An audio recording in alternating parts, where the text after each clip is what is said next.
Hello everyone, and welcome back to Occult Perspectives. So this is going to be a unique video. I don't think you're going to want to miss out on this one. I'm going to cover the Tree of Life in its entirety, and the Tree of Death, the Clipothic tree.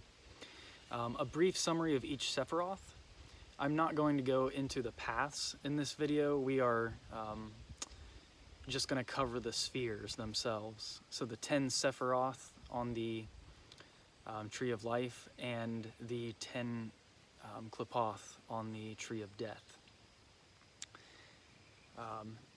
This evening I am actually, my sister has some nice land, and there's this really pretty pond behind me. It's about to be sunset actually, so I'm hoping about by the time I'm done with this video, there's going to be a really beautiful view. The sun is actually setting in the west in that direction, and there's some trees blocking it right now, but if you go right beyond the trees, there's just some shorter weeds and grass, so you can see the sun really clearly. I'm going to go enjoy that here really soon. So let's go ahead and get into it. I'm just going to go straight into the video. We're going to do a quick analysis on the Tree of Life and the Tree of Death. So from the Tree of Life, I'm going to take some excerpts from this, Damien Eccles, Angels and Archangels, and then I'm going to read some brief summaries of each Clipah or Clipothic shell, however you want to term these 10 spheres in this book, Tree of Clipoth, by Asenath Mason, I believe. And I apologize if I'm pronouncing that wrong. So let's go ahead and get into it. And I highly recommend buying both of these books. They are invaluable reference and resource material. And I'm only ever going to read certain like excerpts or portions from them.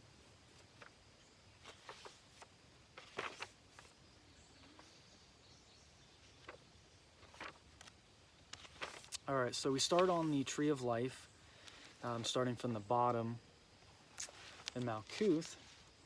And it's important to remember when you're doing your, whether it be Kabbalistic cross or whatever it is that you're doing, lesser invoking ritual of the pentagram, when you're imagining the Tree of Life and the pillars, you want to be facing the front of the Tree of Life. So if you're facing the front of the tree, the white pillar is going to be on your left, the black pillar is going to be on your right, the masculine on the left, the feminine pillar on the right. And if the pillars, most books have them reversed, so this actually has the black pillar on the left-hand side. The camera probably makes it look like it's on the right, and then the white pillar on the right, but this is actually looking at the back side of the tree, which is the Clipothic realm, technically. So let's go ahead and get into it. Malkuth. On the Tree of Life, the densest level of reality is known as Malkuth. It's where things such as our bodies exist. Pretty much anything you can touch with your physical hand is within the sphere of Malkuth, where Archangel Sandalphon presides. Sandalphon is traditionally thought of as being Metatron's twin because the two work together as a team. Metatron sends the flow of divine energy down from Kether into Malkuth, and then Sandalphon, I've heard it pronounced Sandalphon too, a couple different ways. I've always said Sandalphon. And then Sandalphon directs that flow into all the different aspects of the material world, making certain that each aspect doesn't receive too much or too little. In some Judaic systems of magic, it's taught that another world existed before the one we currently inhabit, and that due to its imperfection, it could not hold the flow of divinity directed into it, so it shattered like a broken pot. We've talked about this in, if you've watched my Left Hand Path playlist videos, the two attempted creations of the world, which led to the creation of the Clipoth, or the shells. So this is instrumental in understanding that whole process. These shards left over from the previous world lie on a level of reality below ours on the energetic spectrum, and our world is built upon those pieces of the old one. And that's where a lot of the treasures lies, actually in those old shards from the old world. So a lot of left-hand pathists will, or those who are traversing the Tree of Death, working with the Qliphoth, will traverse those realms to regain the lost shards or fragments of the soul before ascending the tree, which is how you actually do it properly. If your soul isn't fully integrated before you attempt to climb the tree entirely. Sandalphon was assigned the task of making sure the shattering wouldn't happen again. Okay, so that covers Malkuth. That's the bottom of the Tree of Life. Now the first Qliphoth on the Tree of the Qliphoth, here it is. We're going to turn it downwards, though. It starts here with Lilith. And then you have Thagirion here at the bottom. But if you are, at the same time, you're ascending the Tree of Death too. Because it says, where does it say it? The initiate on the path of the dragon meets here the first guides and allies on the journey into the night side and ignites the Luciferian flame, which through the tests and ordeals of the Qliphoth becomes the fiery pillar of ascent. The lowest realm on the Tree of Qliphoth is called Lilith, Queen of the Night, or Nehemoth, Whisperers, if I'm pronouncing that correctly. This Qliphoth marks the opening of the gates to Sitra Ara, the other side, and the beginning of the initiatory process on the path of the dragon. The ruling force of the Qliphoth is the demon goddess Nama, the sister of Lilith. She is the lady of the gate, the guardian of all worldly riches and treasures, the seductress of souls, and the ruthless mistress of the night, who enters the dreams of man in the shape of a terrifying wraith or vampire. The initiate on the path of the dragon meets here the first guides and allies on the journey into the night side and ignites the Luciferian flame, as I was just reading before, which through the tests and ordeals of the Qliphoth becomes the fiery pillar of ascent. So there you go, that sums up the sphere of Lilith. And now we are going to jump back to Yesod. The next sphere, situated directly above Malkuth on the Tree of Life, is Yesod. The name Yesod, some people say Yesod, means roughly foundation, the level of reality upon which the physical world is built. All that exists in the material realm first took shape on the astral level of reality, which is what Yesod is. In Thomas Carlson's Kabbalah, Qliphoth, and Goetic Magic, it says that on the original Tree of Life, Yesod was the astral abode of humanity, and thus it was a perfect and exact reflection of the highest plane Kether, and that was the original abode of mankind. Before the fall, technically, you could call it awakening, to be more accurate. The intelligence that manifests the strongest at this level is Archangel Gabriel in Yesod. Although different from the Gabriel of the elemental set of archangels, there are several similarities. I often see them as one and the same, kind of. Different degrees of the same angel, just performing different functions, essentially. There are several similarities. For example, this Gabriel also rules the realm of our intuition and psychic perception. Gabriel is also the archangel of the moon, and much as the moon exerts a pull on the tides in the physical world, it also exerts an influence on the ebb and flow of etheric energy within the astral plane. For this reason, magic for prosperity and growth is traditionally done when the moon is full, because that's when the tide of etheric energy is at its peak. All right, so let's go ahead and jump to the antipole of Yesod, which is Gamaliel, known as the obscene one. Gamaliel is called the obscene one or the polluted of God, which suggests impurity, perversion, and sexual transgression. It is the first realm on the astral plane ruled by the dark goddess Lilith in her aspect of the harlot, or Iseth Zenunum, not sure if I'm pronouncing that correctly, the Lady of the Bleeding Moon. So this sphere has a lot to do with like the menstrual cycles and the power of the menstrual blood. She emerges from the shadows to introduce the initiate into mysteries of lunar magic, witchcraft, sexual alchemy, and dreaming Sabbath, offering the nectar of immortality from her cup of fornication. She is the mother and queen of all succubi and incubi that visit sleeping men and women, inciting dreams of ecstasy and fulfillment, as well as terrifying nightmares filled with visions of monsters and abominations. Gamaliel is the astral garden of pleasure and pain, rapture and fear, intoxication and gnosis of blood, the realm of the harlot and the vampire. All right, so jumping back to the Tree of Life, we are now moving to Hod. As we ascend the tree from Yesod, the next sphere we arrive at is Hod, the realm of the intellect, logic, and reasoning. It's also the realm of travel, business ventures, medicine, science, and magic. In fact, Hod is associated with all the gods of magic: Hermes, Mercury, Thoth. The archangel of Hod is Michael, although he takes on a somewhat different manifestation than the archangel of the element of fire, having more to do here with meditation and facilitation than with protection. And once again, I see them as kind of the same. Both versions of Archangel Michael just performing different functions. And I will also sometimes see Archangel Michael connected with Tipareth too, because he is the archangel who rules over the lower sun, and then Lucifer ruled over Da'at, which was the black sun.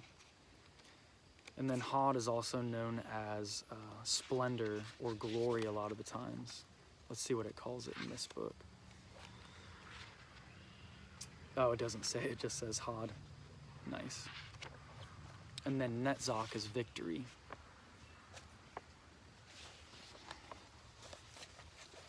All right. So moving back and forth.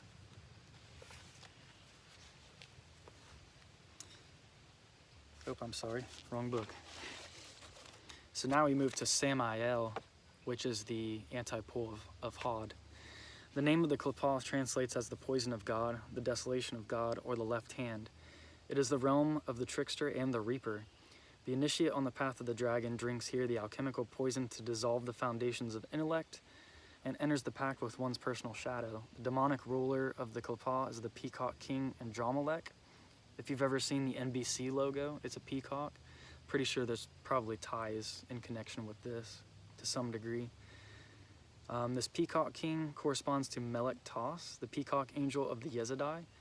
The rites of Samael are the mysteries of death and soul flight via nocturna and the wild hunt, ordeals of doubt and disbelief, triggered by dissolution of the reason-based thinking, the path of the reaper, and the wisdom of the insanity and irrational. Because Samael, he's known as the poison of God, he's the angel of death, but he's really just the catalyst that brings like further evolutionary growth. And it's super intellectual based versus where instead of being like heart-centered, it's very like Luciferic and mind-oriented, that sphere. And that's a whole realm of study and inquiry in itself. I would like to do, honestly, a video on Samael, but that's not a spirit that I have worked with yet, at least not consciously. I'm sure it's had some influence in my life. Even when I was a young kid and I was writing books, I had a character named the Angel of Death. So it's like a part of me already knew at some point along the line that, you know, there was a reason for that. And I played a lot of Zelda games, and they have a lot of occult lore and symbolism. Some video game lore is actually something that I would like to discuss sometime soon, because there's a lot of important stuff in the video games. So now we're going to move to Netzok. The sphere directly above Yesod on the Tree of Life, and to the left if you're facing the Tree of Life from the front side. So this is Damien's personal favorite actually to work with, is Netzok is the level of reality on which our emotional life plays out, but it's also the sphere of art, beauty, sensuality, and luxury. It also represents the plane of existence where the Fae, what we have come to think of as fairies, exist. Much like angels and archangels, the Fae have been anthropomorphized and reduced to tiny people with gossamer wings, think of Tinkerbell. In reality, fairies are incredibly powerful entities, some benevolent toward humanity, and others whose sense of right and wrong are so different from ours that they can sometimes come across as malicious. The archangel who presides over this level of reality is Hanael. Hanael possesses characteristics and energy that are equally masculine and feminine, so you will see this entity referred to by various pronouns and magical texts. Hanael responds to any of them, so feel free to use whichever feels right to you. I've imagined both, though typically the energy is, I imagine it is more feminine, even though it is ironically on the masculine pillar. You would think Hod also would be on the left-hand pillar, but it's on the right-hand pillar, it's on the feminine. Same with Gebura, severity. It's interesting how the masculine resides within the feminine and the feminine resides within the masculine. And this is a deep divine mystery, within that. It's pretty important. And I know a lot of people that display not Netzok properties, in their life. What they seek most is they work mostly with the sphere of Netzok. Because I know a lot of musicians and a lot of people who are kind of into fae and fairy type stuff, and just very colorful people, very creative people. So they kind of like operate within that sphere. It's a cool sphere that has its manifestations here in the physical plane. And then the antipole to that is Arab Zarok, the Raven of Dispersion. Arab Zarok, or Harab Serapal, is the third Klopothic realm on the astral plane, the last outpost before the black sun in the center of the dark tree. It is ruled by the dark Venus, or Venus illegitima, who introduces the initiate into mysteries of sexual mysticism, and Baal, the fierce god of war. We all know about Baal. And then, of course, in the Elder Scrolls games, they created the character Molag Bal, and there's, of course, direct correspondence with that. Baal is the fierce god of war who opens the way to the path of the warrior. The third ruling force of the Klopoth is Tubal Cain. For those of you who are Masons, you may recognize the connection there. The maker of sharp weapons. He is the brother of Nama and the first alchemist. Interesting, I forgot they said that he was the brother of Nama. And he has ties with Cain as well, I believe. I think he's a descendant of Cain. Nama and the first alchemist, corresponding to such... So it says he's the first alchemist, too. That's interesting. Corresponding to such mythological figures as Azazel and Hephaestus. I'm probably not saying that right. The patron god of blacksmiths and craftsmen. This plays in with the theme of Freemasonry, with the whole craftsman thing. He's the patron god of blacksmiths and craftsmen, fire and metallurgy. The initiation of Arab Zarok is the ordeal of the lover and the warrior. So think of those archetypes, even within, like, tarot, you have the lover. So the lover and the warrior, the way of passion and obsession, fear and courage, balance and violence. So interesting.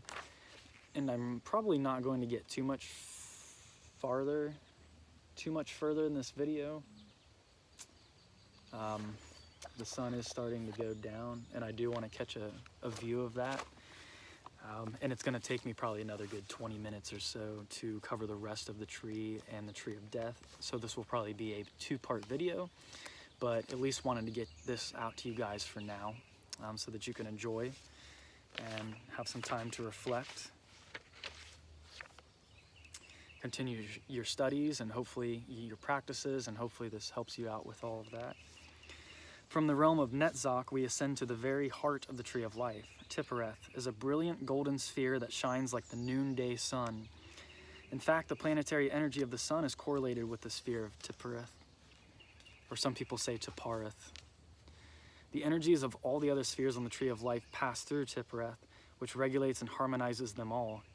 When we do magic, utilizing the golden sphere in our chest, for example in the Kabbalistic cross, we are using the energy center that corresponds to Tipareth, the great balancer of all energies. Tipareth represents the highest, most evolved state of consciousness that people are capable of achieving, what some traditions call Christ consciousness. When we awaken the flow of Tipareth's energy within us, we begin working deliberately toward the evolution of our consciousness, and we gradually grow to see the beauty that exists in all things. This level of reality touches and connects us to all others. The archangel who presides over this sphere is Raphael. Because Raphael is associated with healing, we pull the energies of all the spheres on the Tree of Life through Tipareth to send healing energy to others or receive it ourselves. Raphael is correlated with victory, success, and prosperity. Yeah, this is so true. If you ever want to, and this sphere has correspondence with all of the solar gods. Even Ra, Horus, Christ, any of the solar deities, because it has the warmth of the sun. If you just focus on your your heart chakra area, and envision it as a golden sun like you do in the middle pillar, and envision Archangel Raphael, and even Michael too if you want to, more Raphael for healing. And, you know, just imagine that heart center becoming glowing and radiating and, you know, warming your insides. And there's a lot of healing that can actually take place that way, especially if you sit within, you know, allow the sun to soak you. Sit in the sun, bathe in the sun, and allow that healing energy to come in. And you can do a lot of alchemical healing work that way. So yeah, I think I'm going to cover one more sphere on each tree. Actually, I'll just go ahead and read. We'll go ahead and stop after I read about Thagirion on the Tree of Death, which of course is the correspondence or antipole to Tipareth. Thagirion is the black sun of the Qliphoth. Residing in the center of the dark tree, it represents the illumination of the night side on the path of the dragon. The ruling force of the Qliphoth is Belphegor, the lord of the dead and the lord of the opening. Here the initiate gets abandoned by all guides and allies on the path and confronted with tests of loneliness and despair in Belphegor's Garden of Shadows, where one has to illuminate the way with the inner flame. Through the communion with Sorath, the Antichrist, and empowered by the force of the adversary, the initiate learns the idea of godhood and experiences the union of God and beast. The gnosis of Thagirion is the knowledge and understanding of the very foundations of the left-hand path. So very powerful. You have the black sun there, which now resides below. But of course, in Da'at, on the original tree, is where the original black sun, where Lucifer presided. So yeah, it's really good to understand and to know both of the trees if you want to understand the entirety of what's going on, you know, in the cosmos. You know, a lot of people, they just want it to be rainbows and sunshine all the time. And, you know, that kind of creates a lack in balance, though. There has to be that darkness. There has to be working through those things to even give birth to the light. It's like a prerequisite for the light and the beautiful moment. So it's just great to really, you know, take all of the teachings in and learn both paths, which is ultimately one path. It's all one great tree. Yeah, it's the one path, the one dragon, the one serpent, you know, however you want to look at it. So, you know, I see that there's two dragons. There's a white celestial dragon, which I've encountered as being the Ein Sof, the limitless all. This is just like a symbolical personification. I'm not saying there's a literal, you know, celestial dragon in the sky, but it almost has symbolically or visually kind of the reminiscent of almost like a legendary Pokemon in a way. It kind of reminds me of like coming across Lugia or something like that.